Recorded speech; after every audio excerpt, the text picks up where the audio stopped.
Kemudian notasinya. Jadi karena kita terkait dengan data model, pasti berkaitan dengan notation. Nah, penambahan notationnya ini ya, gampang banget. Anda tinggal menggunakan disjoin, jadi karakter D, untuk membuat spesifikasi jika gitu ya.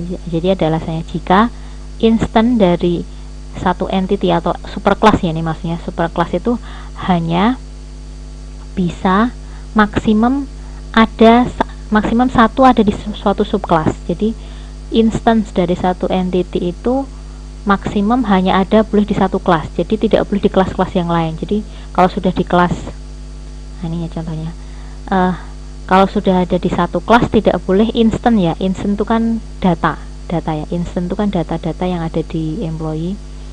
Misalnya ada employee Ani, Budi, Cici gitu ya, ABC. Nah misalnya si Ani nih kalau nggak sekretaris ya technician, ya engineer gitu ya. Jadi nggak boleh Ani itu sekretaris, Ani itu technician, Ani itu engineer. Begitu juga B. Jadi kalau sudah di subclass secretary tidak boleh masuk di instance itu, tidak boleh masuk di kelas yang lain, subclass yang lain. Begitupun B dan C, seperti itu. Jadi gunakan ini ya, disjoin, untuk menunjukkan bahwa instance itu maksimum hanya boleh masuk dalam satu subclass. Gunakan disjoin. Kemudian notasi berikutnya, Anda bisa menggunakan overlap atau O gitu ya. Nah, ini perbedaannya dengan disjoin. Jadi Anda bisa menggunakan overlap jika instance dalam entity, satu instance yang sama itu boleh menjadi member lebih dari satu subclass dalam subclass specialization. Contohnya ini ya, contohnya jadi gunakan notasi O, overlap. Jadi overlap ini jadi satu instance yang sama, misalnya person namanya Ani gitu ya, Ani, person Ani ini boleh dia menjadi anggota atau instance dari lebih dari subclass gitu. Jadi misalnya Ani, person Ani itu dia employee, di sini dia employee, tapi dia juga student misalnya, seperti itu, masuk. Jadi si Ani ini bisa jadi employee, bisa jadi student, boleh, atau ketiga-tiganya gitu juga boleh. Jadi overlap, gunakan notasi O. Jadi kalau Anda pikirkan mungkin dengan specialization ini IR Anda jadi lebih mantap gitu, lebih kompleks, lebih detail, dan lebih mudah dipahami gitu, seperti itu. Jadi kemudian constraint ya, masuk constraint. Jadi dalam notasi Anda juga harus ada constraint-nya untuk menunjukkan batasannya. Mirip seperti constraint dalam participation constraint ya di IR.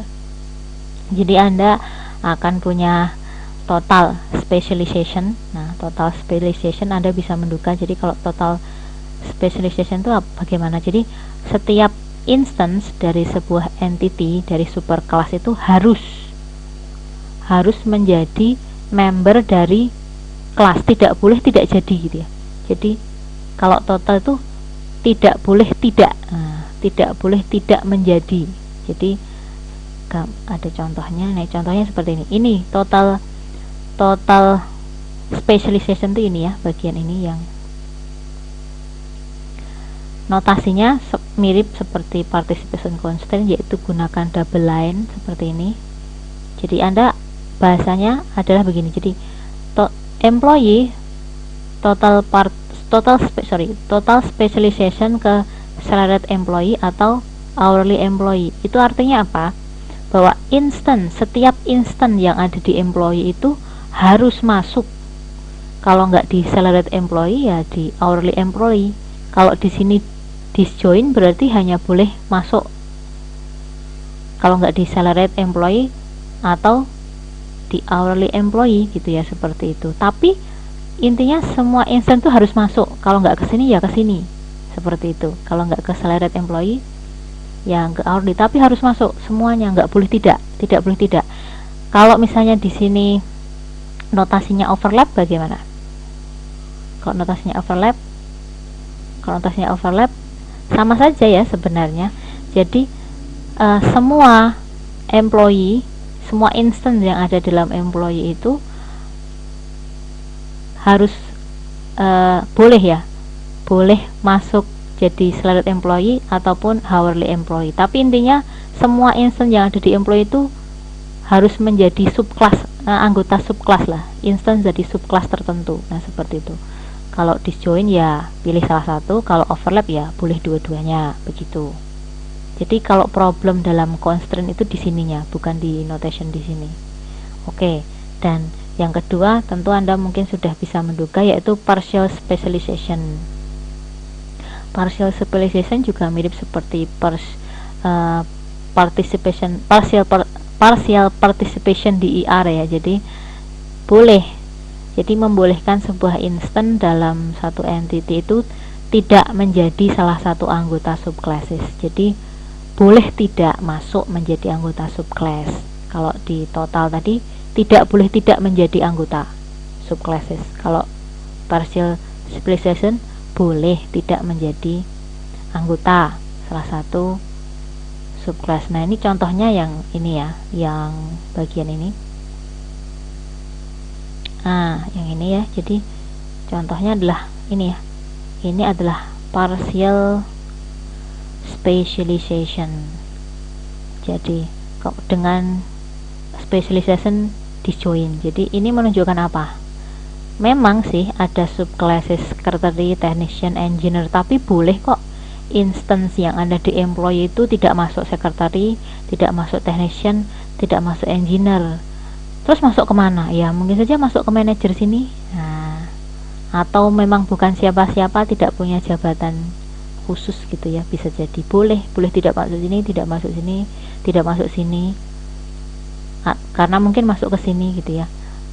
Atau misalnya memang tidak di sini, tidak di sini, tidak di sini, tidak di sini juga tidak apa-apa, begitu. Tapi kan ini batasannya yang di sini ya, tidak ke sini gitu ya. Jadi yang batasan ini partial specialization dengan notasi D. Jadi kalau misalnya overlap bagaimana notasinya O? Kalau notasinya O, aduh anggap saja bagus.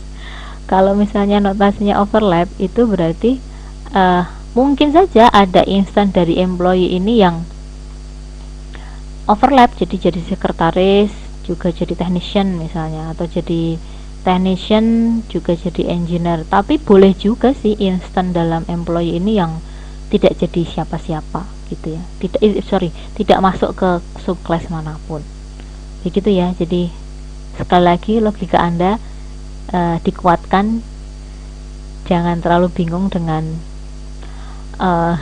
banyaknya logic ya, abstrak ya, karena memang sebetulnya database designer. Mungkin gitu, terima kasih.